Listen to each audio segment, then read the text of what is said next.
बिस्मिल्लाहिर्रहमानिर्रहीम। अस्सलामु अलैकुम वरहमतुल्लाहि वबरकातुहू। 18 ज़िलहज ये वो स्याह दिन था जब उम्मत पर एक ऐसा गम टूटा कि आज तक 18 ज़िलहज को उम्मत नहीं भूल सकी। आज तक उम्मत उन मुनाफ़िकीन को याद कर रही है बुरे अल्फाज से और लानत करके जिन्होंने हज़रत उस्मान गनी रज़ी अल्लाह ताला अन्हु को शहीद किया। सिर्फ शहीद नहीं किया बल्कि 40 दिन तक उन्हें भूखा प्यासा रखा। और यहाँ पर ये बात याद रखने वाली है कि उस्मान गनी रज़ी अल्लाह ताला अन्हु उस टाइम एक मज़बूत हुकूमत संभाले हुए थे। आप उम्मत के खलीफा थे, खलीफा सोम थे।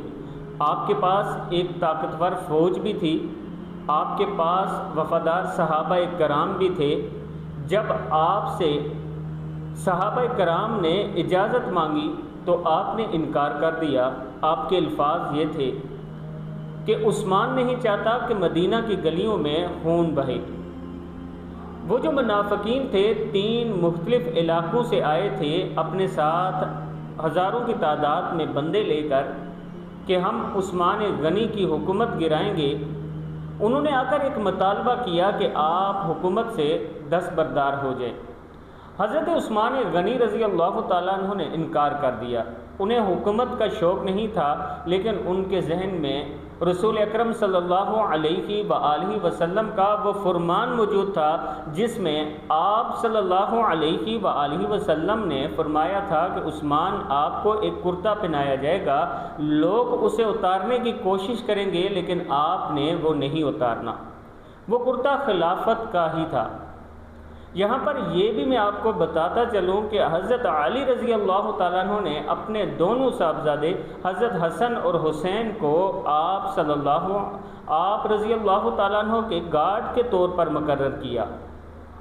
हज़रत हसन और हुसैन से फरमाया कि आपने पहरा देना है कि मुनाफ़िकीन हज़रत उस्मान पर हमला न कर दें।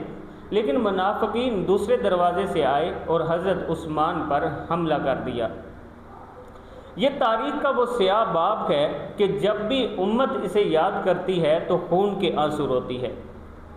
दोस्तों, ये बात याद रखना कि मुनाफ़िकीन चाहे रसूलुल्लाह सल्लल्लाहु अलैहि वसल्लम के दौर के हों, सहाबा कराम के दौर के हों या आज के दौर के हों, जब भी कोई अच्छी हुकूमत होगी, जब भी मुसलमानों के साथ कोई अच्छा हुक्मरान आएगा, मुसलमानों की दाद रसी करने वाला आएगा, तो